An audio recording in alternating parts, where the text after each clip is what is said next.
মনি কি সবরে ডাকছো কেন? ডাক্তারছি এই যে দুজন প্রেমিক তো তাদের এটাই তো ঘটনা। প্রেমিক এসে দাঁড়ায় আছে দেখে হ্যাঁ ঘরে গিয়ে পড়িস।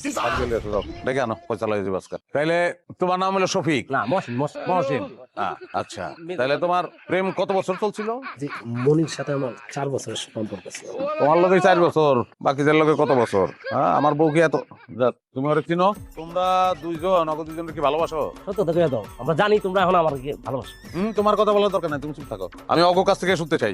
রিমি, ভালোবাসো তুমি? আপনারা বলছিলাম না আমি একজনের খুব ভালোবাসতাম, উনি সেই লোক। তোমরা দুইজন কি অগো দুইজনের সত্যি সত্যি ভালোবাসো? এই বুঝে কথা বলবা। ওরা কিন্তু বিবাহিত। হ্যাঁ। ওরা যদি তালাক প্রাপ্ত হয়, পারবা বিয়া করতে অগো? আমার সমস্যা না, আমি রাজি। তাহলে তোমরা যাও, বের যাও। আমি আজকের মধ্যে অগো বাপের বাড়ি পাঠাই দেবো, পরে তালাকের নোটিশ পাঠাবো। তালাক হয়ে গেলে তোমরা বিয়ে করে ফেলাইবা। শোনো, অগো এখন আমার লগে থাকার দরকার নাই। ওরা যদি আমার লগে থাকে তাহলে স্বামীর সংসার করা হইব। ভালোবাসার মানুষের সঙ্গে সংসার করা হইব না। ভালোবাসার মানুষের সঙ্গে সংসার করাটা জরুরি।